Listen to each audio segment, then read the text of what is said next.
Hello friends, welcome to life experience education. आज हम आपके साथ डिस्कस करने जा रहे हैं RRB group D previous year question paper solution का part general awareness and current affairs. ये हमारा जनरल अवेयरनेस का क्लास नंबर 19th है और ये जो क्वेश्चन पेपर है आरआरबी ग्रुप डी 30 अक्टूबर 2018 का शिफ्ट थर्ड का ये क्वेश्चन पेपर है। तो आइए स्टार्ट करते हैं बिना किसी देरी के क्वेश्चन नंबर फर्स्ट के साथ। Manu Bhaker secured women's quota place for 2018 youth olympic games. Which of the following sports is she associated with, यानी कि मनु भाकर ने 2018 यूथ ओलंपिक गेम्स के लिए महिलाओं का कोटा हासिल किया, वह निम्नलिखित से में से किस खेल से जुड़ी हुई हैं। तो जो मनु भाकर हैं ये किस गेम से रिलेटेड हैं ये आपको बताना है। तो ये है रिलेटेड शूटिंग से, यानी कि ए इसका हो जाएगा करेक्ट आंसर। नेक्स्ट क्वेश्चन की तरफ चलते हैं। India top ranked player Aakarshi Kashyap is associated with which sport, यानी कि भारत के शीर्ष क्रम के खिलाड़ी आकर्षी कश्यप किस खेल से जुड़े हैं। तो जो आकर्षी कश्यप हैं ये हैं बैडमिंटन से रिलेटेड, यानी कि बी है इसका करेक्ट आंसर। नेक्स्ट क्वेश्चन है who was appointed as Asia's representative in the athlete advisory commission of Commonwealth Games Federation in July 2018, यानी कि जुलाई 2018 में राष्ट्रमंडल खेल महासंघ के एथलीट सलाहकार आयोग में एशिया के प्रतिनिधि के रूप में किसे नियुक्त किया गया है। तो एशिया के प्रतिनिधि के रूप में दीपिका पल्लिकल, यानी कि बी इसका हो जाएगा करेक्ट आंसर। इसको चुना गया है, इनको चुना गया है। नेक्स्ट क्वेश्चन की तरफ चलते हैं। Dash started as Karnataka's first 3D animation film, यानी कि कौन सी फिल्म जो है कर्नाटक की पहली 3D एनिमेशन फिल्म के रूप में जाना जाता है, किस फिल्म को जाना जाता है।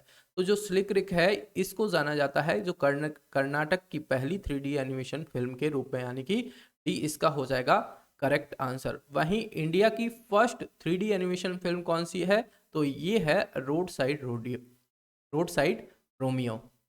और बात करें first 3D film animation film की, तो ये कौन सी है, टॉय स्टोरी। कौन सी है, टॉय स्टोरी। तो तीनों ही आपको याद रखना है। कर्नाटका की पूछी जाए तो स्लिक रिक, इंडिया की पूछी जाए तो रोड साइड रोमियो, और फर्स्ट 3D एनिमेशन फिल्म पूछी जाए तो टॉय स्टोरी। इतना कुछ आपको इससे रिलेटेड याद रखना है। डी है करेक्ट आंसर। नेक्स्ट क्वेश्चन है who is the author of the book one Indian girl, यानी कि पुस्तक वन इंडियन गर्ल के लेखक कौन है। तो ये हैं चेतन भगत, यानी कि बी है इसका करेक्ट आंसर। नेक्स्ट क्वेश्चन है which movie has one the best film on environment conservation in national film award 2017, यानी कि किस फिल्म ने राष्ट्रीय फिल्म पुरस्कार 2017 में पर्यावरण संरक्षण पर सर्वश्रेष्ठ फिल्म का पुरस्कार जीता है। तो इस फिल्म का नाम बताना है, इस मूवी का नाम बताना है। तो इसका नाम है लोकटक, यानी कि डी इसका हो जाएगा करेक्ट आंसर।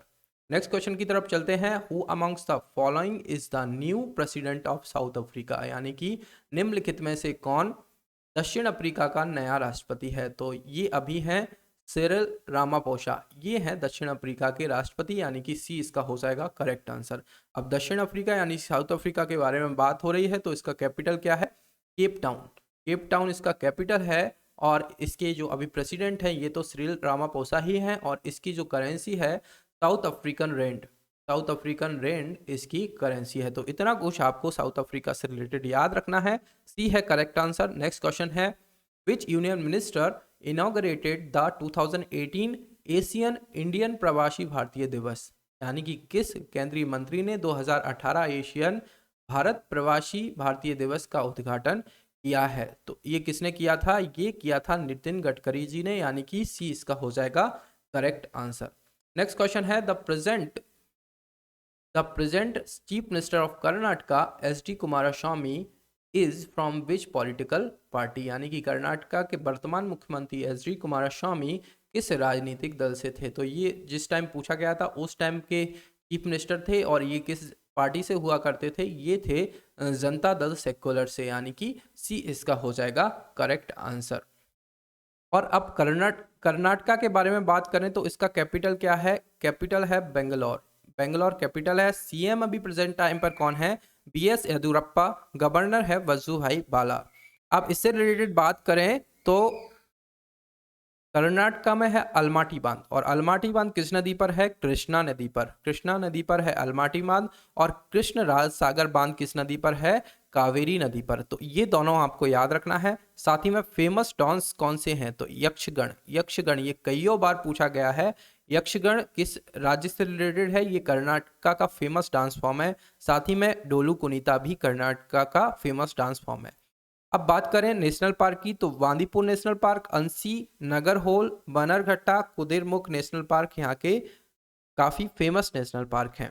हुबली एक जगह है, प्लेस है, यहाँ पर दुनिया का सबसे लंबा रेलवे प्लेटफॉर्म बन रहा है। और कोरोना वायरस का पहला पेशेंट जो प्लाज्मा थेरेपी से ठीक हुआ था वो भी यहीं से था। और कर्नाटका में ही मनाया गया है मास्क दिवस। मास्क दिवस जो कि 18 जून को मनाया गया था कर्नाटका में ही। तो इतना कुछ आपको कर्नाटका से रिलेटेड याद रखना है। सी इसका है करेक्ट आंसर। नेक्स्ट क्वेश्चन है the correct full form of NALSA S यानी कि NALSA का सही पूर्ण रूप क्या है? तो ये है नेशनल लीगल सर्विसेज अथॉरिटी यानी कि राष्ट्रीय विधिक सेवा प्राधिकरण, यानी कि सी इसका हो जाएगा करेक्ट आंसर। नेक्स्ट क्वेश्चन की तरफ चलते हैं। विच of the following Indian states does the political leader Nitish Kumar hello from, यानी कि निम्नलिखित में से किस भारतीय राज्य में राजनीतिक नेता जो नीतीश कुमार हैं किस राज्य से रिलेटेड हैं? तो ये है बिहार से रिलेटेड, यानी कि डी इसका है करेक्ट आंसर। बिहार के बारे में बात करें तो इसका कैपिटल क्या है? पटना इसका कैपिटल है।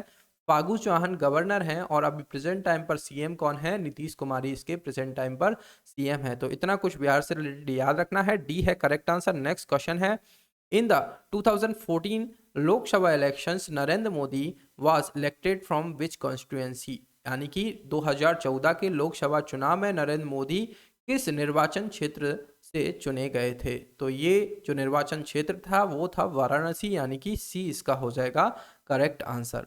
नेक्स्ट क्वेश्चन की तरफ चलते हैं। क्वेश्चन नंबर 14 है the battles of Plassey and Buxar established English rule over, यानी कि पलाशी और बक्सर की लड़ाइयों में ने डैश पर अंग्रेजों का शासन स्थापित किया था? तो किस पर किया था ये आपको बताना है।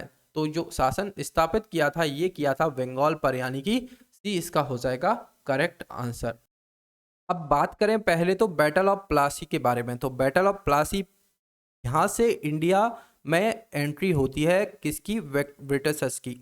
तो बैटल ऑफ प्लासी होता है कब होता है? ये डेट भी पूछी जाती है। तो सन 1757 ईस्वी में होता है, यानी कि 1757 में ये होता है। और किस किस के बीच होता है? तो एक तरफ होते हैं कौन? सिराजुद्दौला। सिराजुद्दौला और इनके साथ रहते हैं कौन? सिराजुद्दौला के साथ रहते हैं फ्रेंच। प्लस इसके साथ होती है ये ब्रिटिशर्स के साथ होती है। अब यहाँ से इनडायरेक्ट रूल इंडिया में स्टार्ट होता है क्योंकि ब्रिटिशर्स ये जीत जाते हैं बिकॉज ऑफ किसके कारण? मीर जाफर के कारण। इसको हमने इंडियन हिस्ट्री में भी आपके साथ डिस्कस किया है, आप इसको जाकर देख सकते हैं। और यहाँ से जो बंगाल है मीर जाफर को एक तौर से कठपुतली बनाकर बैठाया दिया जाता है और ब्रिटिशर्स इसमें क्या करते हैं? इनडायरेक्ट रूल करते हैं। और इस टाइम पर जो हेड है कौन है? रॉबर्ट क्लाइव हैं। तो इतना कुछ आपको किससे रिलेटेड याद रखना है? Battle of Plassey. अब उसके बाद होती है 1764 में battle of Buxar. Battle of Buxar होती है। इसमें क्या होता है बैटल ऑफ बक्सर में? इसमें जो पॉलिटिकल पावर दिया जाता है ब्रिटिशर्स को, ब्रिटिश प्लस इसके बीच होती है जो मीर जाफर के बाद सन इन लॉ था इसका मीर कासिम, जो कि इसको बंगाल का हेड बना दिया गया था। तो ये कुछ विद्रोह करता है तो ब्रिटिश और मीर कासिम प्लस अवध नवाब इसमें शामिल होते हैं और डच कंपनियां इसमें शामिल होती हैं। सारी कंपनियां मिलकर इससे लड़ती हैं ब्रिटिश से। और इसको लीड कौन करते हैं? हेक्टर मुनरो इसको लीड करते हैं और ये फिर से बैटल ऑफ बक्सर जीत जाते हैं ब्रिटिशर्स। और यहाँ से गवर्नर ऑफ बंगाल जो कि first governor of Bengal Lord Robert Clive को बना दिया जाता है। और मीर जाफर को फिर से बुलाया जाता है लोकल डील करने के लिए, जैसे कि परमानेंट सेटलमेंट, रोहतवारी सेटलमेंट, महलबारी सेटलमेंट, जो कि लॉर्ड लैंड रेवेन्यू पॉलिसीज के अंतर्गत आते हैं। तो ये कुछ रिलेटेड है बैटल ऑफ प्लासी और बक्सर से। तो सी इसका है करेक्ट आंसर। नेक्स्ट क्वेश्चन की तरफ चलते हैं। The kingdom of dash was founded by Anangpal Tomar of Rajput dynasty, यानी कि किसके राज्य में की स्थापना राजपूत वंश के अनंगपाल तोमर ने की थी? तो किसकी स्थापना की थी? अनंगपाल तोमर ने, तो इन्होंने की थी दिल्ली, यानी कि ये इसका हो जाएगा करेक्ट आंसर। नेक्स्ट क्वेश्चन की तरफ चलते हैं। गिर नेशनल पार्क इज इन, यानी कि गिर राष्ट्रीय उद्यान कहाँ पर स्थित है? तो ये आप सभी को पता ही है, जब भी हम गुजरात के बारे में बात करते हैं तो गिर नेशनल पार्क के बारे में जरूर डिस्कस करते हैं। तो ये कहाँ पर स्थित है? ये है गुजरात में स्थित। अब गुजरात के बारे में बात हो रही है तो सी इसका हो जाएगा करेक्ट आंसर। इसके बारे में और कुछ भी हम जान लेते हैं। गुजरात का कैपिटल आप सभी को पता ही है, गांधीनगर। गांधीनगर गुजरात का कैपिटल है। सीएम है विजय रूपाणी और गवर्नर है आचार्य देवव्रत। साथ ही में यहाँ पर पीएम मोदी ने गिरनार रोपवे का उद्घाटन किया है। शिवराजपुर बीच को ब्लू फ्लैग सर्टिफिकेशन मिल गया है यहाँ पर। और गिर नेशनल पार्क है जो कि एशियाटिक लॉयंस के लिए फेमस है। और सरदार सरोवर डैम भी कहाँ पर है? गुजरात में ही है। यहाँ पर किसान सूर्योदय योजना भी स्टार्ट की गई है। तो इतना कुछ आपको गुजरात से रिलेटेड याद रखना है। सी है करेक्ट आंसर। नेक्स्ट क्वेश्चन है, इन विच इंडियन स्टेट इज बोध गया लोकेटेड, यानी कि बोध गया भारत में किस राज्य में स्थित है?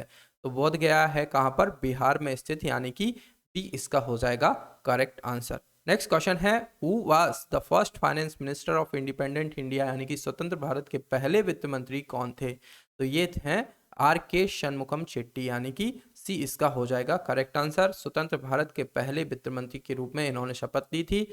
सी है करेक्ट आंसर। नेक्स्ट क्वेश्चन है, the term E name seen in news recently is related which of the following, यानी कि हाल ही में समाचार में देखा गया ई नाम शब्द निम्नलिखित में से किस से संबंधित है? तो ये है एग्रीकल्चर मार्केट से रिलेटेड, यानी कि कृषि बाजार से रिलेटेड है, यानी कि सी इसका हो जाएगा करेक्ट आंसर। अब इसके बारे में बात करें तो इसका फुल फॉर्म क्या है नाम का? NAM।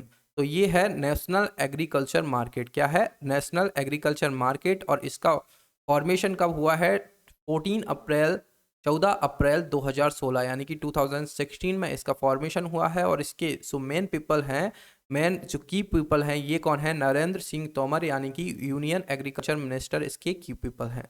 तो सी इसका हो जाएगा करेक्ट आंसर। नेक्स्ट क्वेश्चन की तरफ चलते हैं। From which of the following places ISRO has launch 31 satellites in a single mission, यानी कि निम्नलिखित में से किस स्थान से इसरो ने एक ही मिशन में 31 उपग्रह लॉन्च किए हैं? तो इस किस स्थान से किए हैं? श्रीहरिकोटा से, यानी कि डी इसका हो जाएगा करेक्ट आंसर। अब इसरो क्या है इसके बारे में भी हम जान लेते हैं। इसरो यानी कि इंडियन स्पेस रिसर्च ऑर्गेनाइजेशन, और इसका फॉर्मेशन कब हुआ है? 1969 में इसका फॉर्मेशन हुआ है। इसका हेडक्वार्टर भी पूछ लिया जाता है, कई बार पूछा गया है हेडक्वार्टर। तो ये कहाँ पर है? बेंगलोर। ये कहाँ पर है? बेंगलोर में इसका हेडक्वार्टर है, कर्नाटका में। और इसके जो चेयरपर्सन है ये कौन है? के सिवान। के सिवान है इसके चेयरपर्सन। इतना कुछ आपको इसरो से रिलेटेड याद रखना है। डी इसका है करेक्ट आंसर। ये आज की सीरीज का हमारा लास्ट क्वेश्चन था। लेक्चर आपको पसंद आए तो लाइक और शेयर आप जरूर किया कीजिए अपने फ्रेंड्स के साथ। और साथ ही में लाइफ एक्सपीरियंस एजुकेशन चैनल के साथ जुड़ने के लिए आप चैनल को सब्सक्राइब भी कीजिए। साथ ही में हमारे सोशल मीडिया हैंडल्स हैं, इंस्टाग्राम, फेसबुक पेज है, टेलीग्राम चैनल है, लाइफ एक्सपीरियंस एजुकेशन नाम से आप हमें यहाँ पर भी फॉलो कर सकते हैं। Thank you.